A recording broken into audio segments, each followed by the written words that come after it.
Qué bacán vivir en un mundo en el que aún hay cosas por explorar.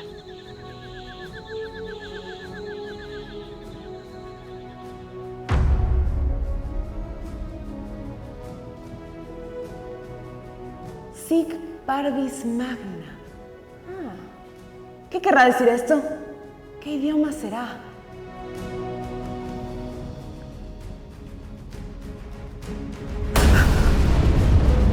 ¡Piernitas, para qué las tengo!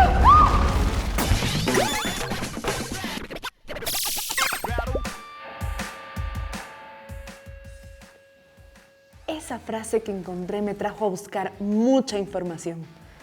Sobre todo, me abrió muchas preguntas respecto al lenguaje, principalmente cómo nació y para qué funciona. Pero primero les muestro lo que encontré sobre esta frase que está escrita en latín. Sic parvis magna. Lo que significa es la grandeza nace de pequeños momentos. Gran, pero gran frase. Pero eso no es todo lo que encontré. Resulta que esta frase era el lema del señor Sir Francis Drake, un navegante, explorador y político inglés. Por lo que veo, esta frase habla de cómo podemos hacer grandes cosas a partir de la humildad de los pequeños comienzos. Y creo que estoy de acuerdo. Es más, hablando de pequeños comienzos, hablemos de cómo inició el lenguaje.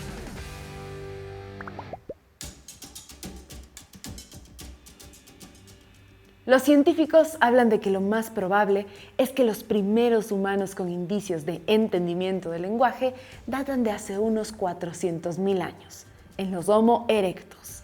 Pero, ojito con esto, el lenguaje no es lo mismo que la comunicación.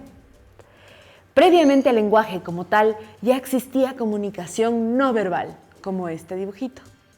E incluso gestos, ya sean con las manos o con sonido.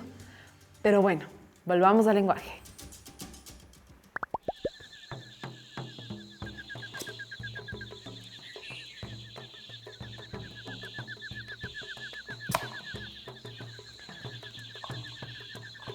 En mi investigación he encontrado que hay dos teorías sobre el origen del lenguaje.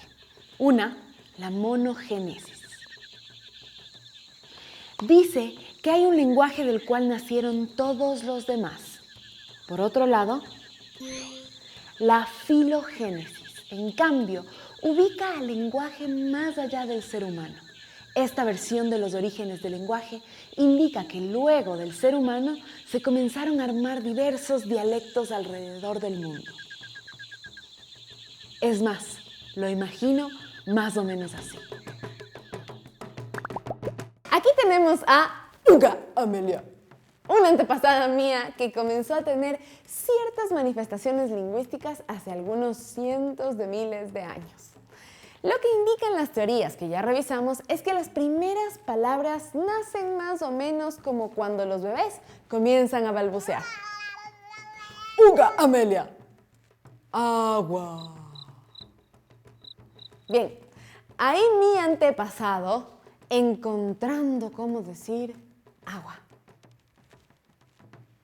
Los lingüistas dicen que este tipo de palabras sueltas nacieron de manera similar a como cuando los bebés empiezan a hablar. Mi papá dice que agua fue casi la única palabra que dije por 2 años, hasta que comencé a decir más cosas. A esto se le llama ontogenia, el desarrollo del lenguaje de los niños, que no es muy diferente de la filogenia. Es más, un gran número de científicos piensa que así es como los humanos desarrollamos nuestro lenguaje.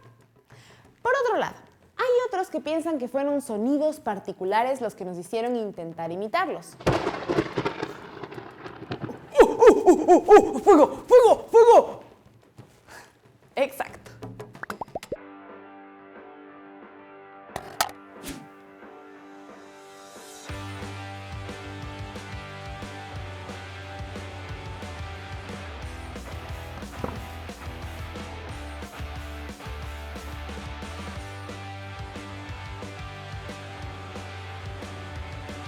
Hablando de comunicarse, vamos con el datazo curioso. Miren a estas hormigas. Se mueven en fila y van llevando hojitas hacia un punto específico. Para tener ese tipo de sincronía, seguramente se comunican. Es más, ¿sabías que todas las especies se comunican de alguna forma? La gran diferencia es que ninguna ha desarrollado algo similar al lenguaje humano. ¡Qué locura!, ¿no?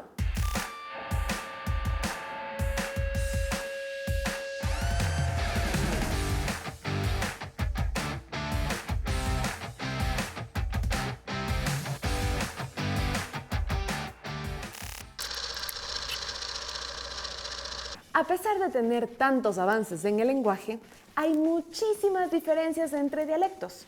Por ejemplo, aquí en Ecuador hablamos español de una manera, pero es un poco diferente a como lo hacen en Venezuela o en México.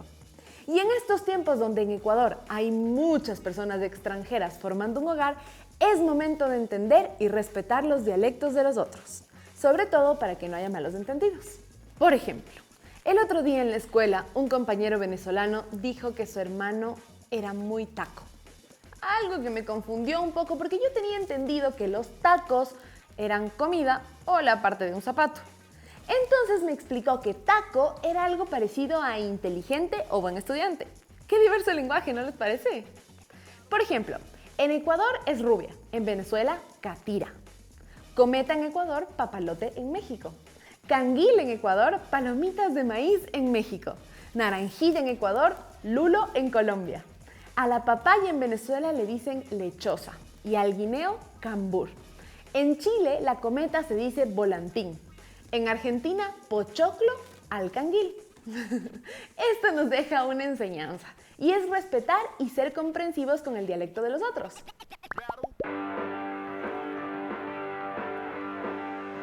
Ahora, ¿por qué será que aquí en Ecuador hablamos español? Bueno, la respuesta sencilla tiene que ver con la conquista española. No obstante, a pesar de que los españoles introdujeron su idioma aquí, nosotros le dimos nuestro propio estilo. Por ejemplo, mientras ellos dicen, ¡pero qué chulo!, nosotros decimos, ¡qué bacán! O por ejemplo, ellos pueden decir, ¡ay, mira que está bueno el cotilleo!, mientras nosotros decimos, ¡el chisme está que arde!